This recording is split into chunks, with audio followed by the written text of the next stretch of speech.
Hello, I'm Tom Wilkinson, and welcome to the Thinking in English podcast, a podcast for intermediate to advanced level learners of English.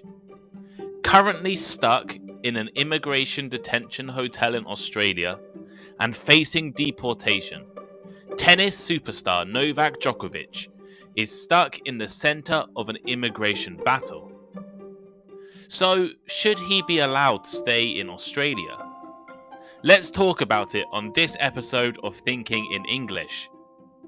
Check out the blog, thinkinginenglish.blog, for a full transcript of today's episode, and check out my Instagram page, Thinking in English Podcast, for some extra special content. Here is today's vocabulary list. As always, the written list is available in the description of the podcast and also on my blog, thinkinginenglish.blog. Saga. Saga. A saga is a long, complicated series of related, but usually negative events. For example, it was just another episode in the ongoing saga of their marriage problems. Up in the air. Up in the air. If a matter is up in the air, it is uncertain, often because other matters have to be decided first. As in, the whole future of the project is still up in the air. Exemption. Exemption. Special permission not to do or pay something. For instance, religions qualify for tax exemptions on their income. To indicate. To indicate. To show, point, or make clear in another way. As in, she indicated to me that she was unhappy. To adopt. To adopt. To accept or start to use something new. For instance, the new tax would force companies to adopt energy-saving measures. Immune. Immune. Protected against a particular disease by particular substances in the blood. As in, most people who've had chicken pox once are immune to it for the rest of their lives. To revoke. To revoke. To say officially that an agreement, permission, or a law is no longer in effect. For example, the authorities have revoked their original decision to allow the building of a new department store. Loophole. Loophole. A small mistake in an agreement or law that gives someone the chance to avoid having to do something. As in, he used a loophole in the immigration law to stay in the USA. Notice. Notice. Information or a warning given about something that is going to happen in the future. For example, the building is closed until further notice.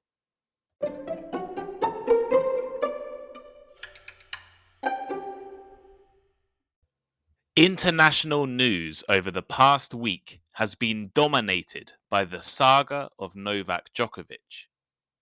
The Serbian tennis player, currently ranked number 1 in the world, travelled to Australia last Wednesday in order to defend his Australian Open championship. In fact, victory would be a men's record of 21 major championships. Right now, it is up in the air whether he will get that chance. Shortly after arriving at the airport in Australia, Djokovic was told his visa would be cancelled and he would need to leave the country. The tournament has a COVID-19 vaccine requirement for all players, officials, and coaches entering the country. But Djokovic has regularly spoken out against vaccines and has not been vaccinated. It seemed highly unlikely that the player would get the opportunity to defend his Australian title, with his father stating on Serbian television in November that Novak probably wouldn't play in the Australian Open. Then, last week, somewhat surprisingly, Djokovic posted a picture on Twitter showing him about to get on the plane to Australia. How was this possible? People in Australia and around the world were curious, concerned, and angry. Australia has some of the strictest immigration and COVID 19 prevention rules in the world. In fact, most foreigners have been banned from entering Australia since early 2020. Tennis players were allowed to enter the country to compete in major events using a temporary activity visa. However, this was on the condition that they were fully vaccinated against the virus or had a valid medical exemption. Novak Djokovic has not been vaccinated against COVID. We now know this for certain due to court documents. Since the beginning of the pandemic, Djokovic has been consistently criticized for his attitude, views, and perspective on the virus and medicine. In April 2020, almost a year before vaccines were rolled out internationally, Djokovic was already indicating his dislike for vaccines. He stated on Facebook at the time, "Personally, I am opposed to vaccination, and I wouldn't want to be forced by someone to take a vaccine in order to be able to travel." In June 2020, he organized his own tennis competition called the Adria Tour, which was held across Serbia and Croatia. There was no social distancing, and virus prevention measures were not followed. And of course, the result was numerous players contracting COVID and the tournament eventually being cancelled. Furthermore, his wife Jelena has shared videos and social media posts promoting conspiracy theories on the origins and causes of the pandemic.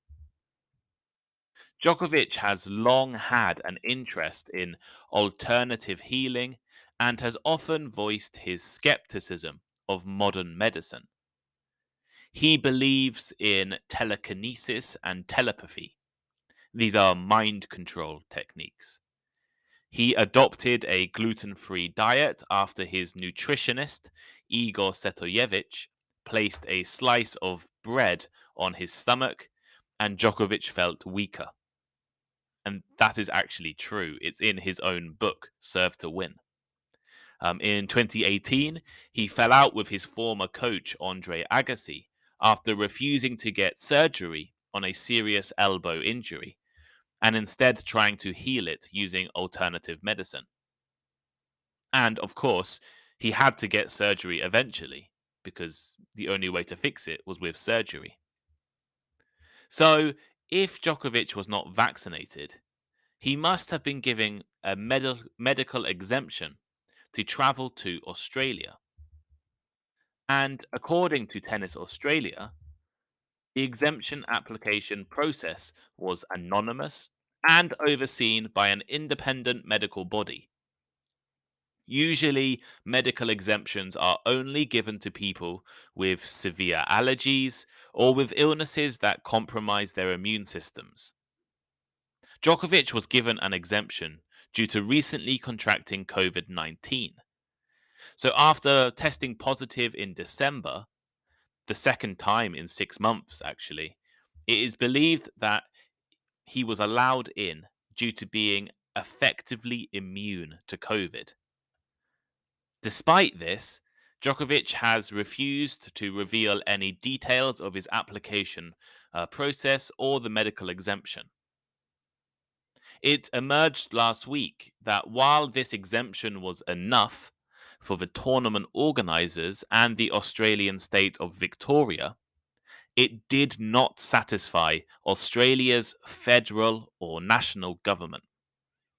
After being questioned at the airport for around 8 hours, Djokovic's visa was revoked and he was faced with deportation. Apparently, under federal Australian law, prior infection with COVID-19 is not a valid reason to enter a country or the country without being vaccinated. In the words of Prime Minister Scott Morrison, all I can say is that the evidence for medical exemption that was provided was found to be insufficient. Djokovic was moved to a holding zone to be deported, and then on to an immigration detention hotel. His team immediately challenged the immigration decision, and on Monday, 10th of January, the Australian courts will decide what happens to him. To tell the truth, I am writing this episode on Monday, 10th of January, and it is quite likely you will know the outcome of the court case by the time you listen to the podcast or read the blog. The legal outcome is probably not too important, I guess, because even if Djokovic wins the court case, it is likely the government will appeal or just cancel his visa again, and he won't be able to play in the Australian Open. However, the question of whether or not Djokovic should be allowed to stay in Australia is a divisive and ethical problem. Why? Well, many Australian citizens have been very vocal in expressing their anger that Djokovic was ever granted a medical exemption. Thousands of Australians remain stranded overseas due to high priced plane tickets, limited seats on planes, and strict quarantine measures. There are numerous cases of Australians not being able to travel within their own country due to state lockdowns. And in some places, you need a vaccine to go to cafes or restaurants. The population is now 90% vaccinated, and there is criticism of why Djokovic has been given special treatment. Is it because of his importance to the tennis tournament and his high profile name? Before the tournament, the Victoria State Deputy Premier, James Merlino, said medical exemptions would not be a loophole for privileged tennis players and would only be possible in exceptional circumstances if you have an acute medical condition. Not being vaccinated because you caught COVID a few weeks ago, which is Djokovic's reason, is clearly not a good reason, clearly not a good excuse. He's had a whole year to get vaccinated. On the other hand, the country of Serbia and Djokovic's fans have been quick to support him. There have been people staying outside of his detention hotel since last week, singing songs and trying to demonstrate their love of the tennis player. The Serbian president has publicly stated that the whole of Serbia is with him, and our authorities are undertaking all measures in order that the maltreatment of the world's best tennis player ends as soon as possible. In line with all standards of international public law, Serbia will fight for Novak Djokovic justice and truth. Now, I think the two sides in this debate are actually arguing slightly different questions. Novak Djokovic is unvaccinated and probably should never have been granted a medical exemption in the first place. For this reason, I believe he shouldn't have been allowed to travel to Australia. However, this is not the current question. The question is not, should he have been allowed to travel to Australia? Because the answer, I think, is quite clearly no. The problem is that he was allowed to travel to Australia and he was granted a medical exemption before it was cancelled at the airport. Which means the question now is, should he be allowed to stay in Australia? Which is a very different problem. Djokovic was granted medical exemptions from two different bodies. He was given a visa, And he received a letter from the Australian Department of Home Affairs saying that his travel declaration had been assessed and he was allowed to travel quarantine-free. Now, if he lied or if he gave false information, then of course he should be deported. Yet, if he told the truth and provided evidence, then the government must explain why they changed their mind. Furthermore, Djokovic's lawyers will also argue that he was treated incorrectly while at the airport. In order to legally cancel a visa, the immigration officials have to give proper notice to Djokovic, tell him what law he has broken, and give him adequate time to reply to the accusations. It turns out that the officials never actually told Djokovic why his visa was being cancelled, so he was unaware of the problems with his visa. Officials also pressured him to agree to visa cancellation before he could talk to his lawyers. It was 4 a.m. when he was told his visa would be cancelled, so the tennis player requested to wait until 8 a.m. when he could talk to his lawyers and the tournament organisers. If Djokovic can prove he was treated unfairly, then there is a chance he could be allowed to stay. So here are today's final thoughts. This episode of Thinking in English has focused on the saga of tennis superstar Novak Djokovic. Djokovic's controversial anti-vaccine stance has left him at the center of an international news story. On the verge of being deported from Australia, the world is divided on whether he should be allowed to stay. On the one hand, the rules are clear. To enter Australia and to play in the Australian Open, you need to be fully vaccinated or have a valid medical exemption. And Djokovic apparently is neither. On the other hand, he was given an exemption. He was allowed to travel to Australia, and then apparently the government changed their mind. So, what do you think? Should Djokovic be allowed to stay in Australia?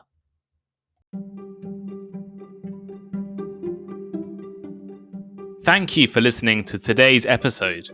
If you enjoyed it, please leave a review or rating, recommend it to your friends, or let me know on Instagram.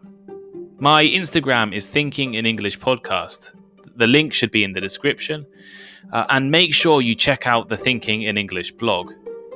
I love hearing from listeners, and I really appreciate all of the messages I have received over the past few months.